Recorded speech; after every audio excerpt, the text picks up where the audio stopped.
Hi, my name's Vanessa, and I have epilepsy. I have complex partial seizures. I might be saying that wrong. Sorry about that.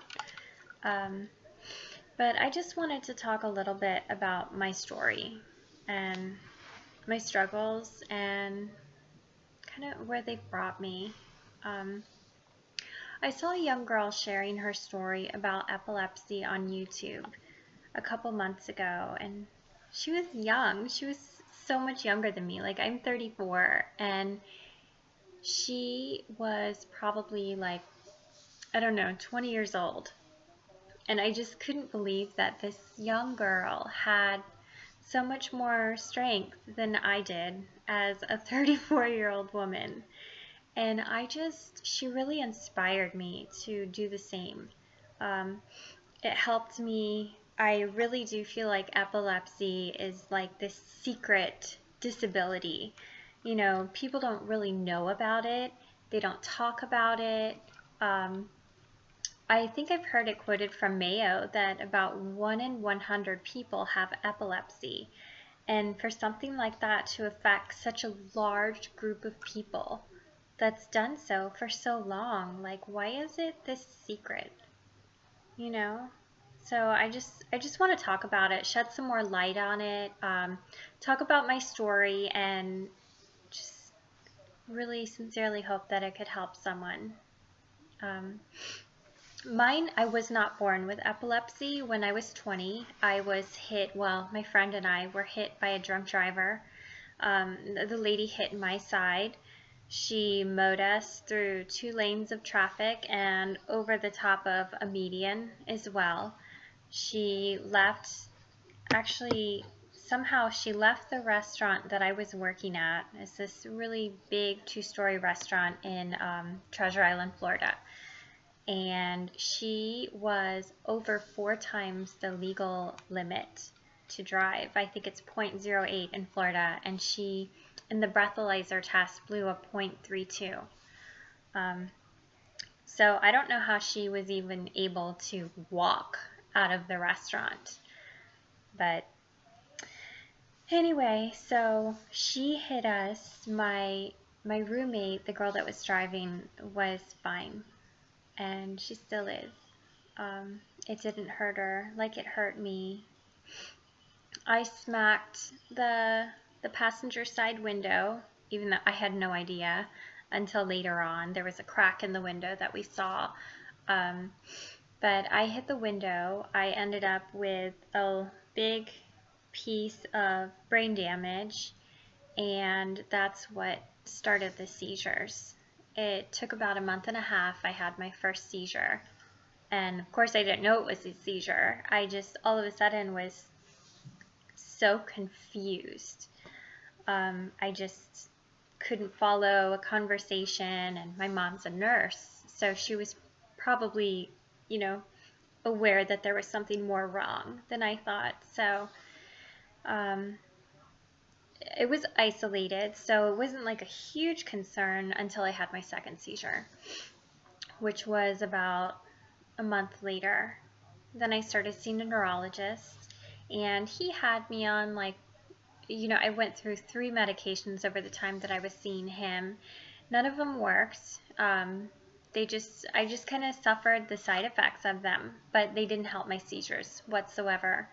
That doctor was very highly recommended, but he was awful. I'm not going to mention his name because it's just not right, I guess. But he saw me for like four years, and he just he called my seizures episodes. He really never diagnosed me with epilepsy. So from the age of 20 on, I didn't officially have a diagnosis of epilepsy until I was 30. I think it was 30 or 31 years old. Well, wait a minute, I'm sorry. No, maybe it was 29 years old. I actually got into a second car accident. That guy, he's the jerk. That's his name. I refer to him as the jerk. Just some guy who was trying to blow through the red light, just only caring about himself. Probably on his cell phone or trying to make it to Starbucks before work. It's really sad how much people don't realize that they're literally driving a 3,000-pound weapon, and only being concerned about yourself when you're doing something like that is incredibly dangerous. Like, the first lady, the lady who was at a bar at a restaurant getting herself so intoxicated she shouldn't have been able to walk to her car with a husband at home and children at home. I don't know what these people are thinking. I'm not sure where I was going with that, but it just I guess I just don't understand why you have so little concern for other people's lives. People die every day because of people like that. So after my second car accident, my seizures went just tenfold. I went from having 6, 8 seizures a month to 10 seizures a week. I was having 40 seizures a month. I had another concussion. It took about a year to actually find a medication that could help. So I was having an insane amount of seizures, probably suffering an insane amount of brain damage that won't even show up until later on in my life. And I found a physician who was able to do the EEG testing and see that, yes, indeed, I had epilepsy, temporal lobe epilepsy. And he put me on a good medication, and it brought my seizures down from, I just can't even think about it, from such a horrible, extreme number to about 10 to 12 seizures a month. They were trying to get me qualified for brain surgery. I just wasn't a patient who was doing well enough, responding well enough to medication to, I guess, ethically not consider brain surgery. So I went through a bunch of testing, WADA tests, MRIs, neuropsych testing, just all of the tests you need to make sure that your patient is going to be able to function properly after brain surgery. Every test was inconclusive. I was at an academic facility at a very highly recommended hospital in Tampa, and I couldn't get anywhere.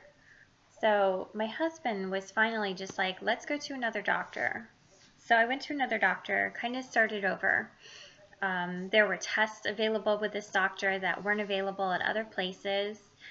So I took those tests, and 1, 2 years later, here I am, nowhere. Taking 2 medications. I'm doing the keto diet. I drink apple cider vinegar. I try to exercise as regularly as I can. I stay home all the time. I try very much to conserve my energy.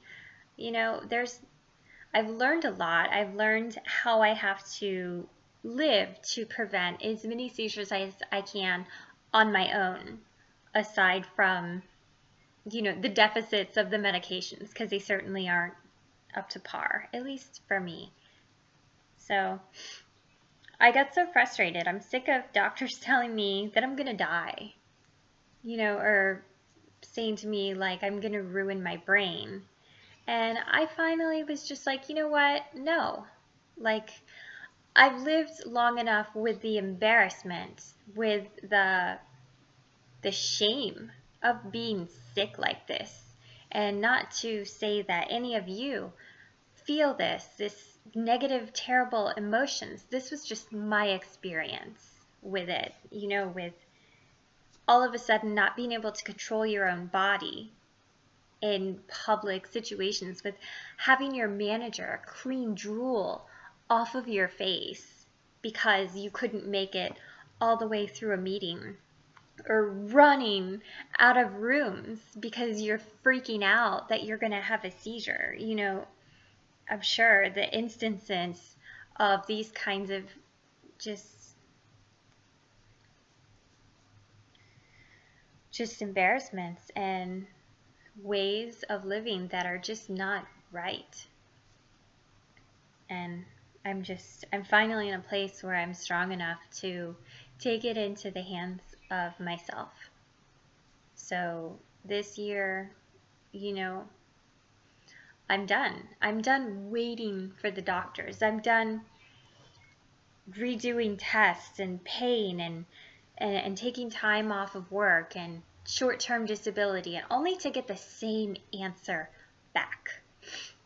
So yes, I will be jumping on planes. I will be taking buses to places. You know, without the ability to drive, yes, it's an extra burden, but I will be spending the money and the time in the top 3 facilities of my state, of my country, visiting doctors that are, you know, at Mayo Clinic, that are in places that are specifically known for helping people that can't be helped. And I want to share this with you. I want to tell you not to accept being sick, not to feel shame or feel embarrassed for something that God has allowed you to have. You know, people with epilepsy, people with disabilities in general are special.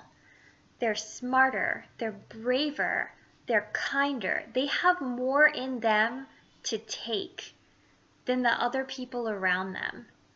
And just know that, just feel that every single moment of the day. I mean, don't become all like full of yourself or anything, but when you start to feel like shame or negative emotions or sorry for yourself or just anything that can take you down, build yourself back up, because you have this for a reason. You stand out in this world for a reason, and build on that.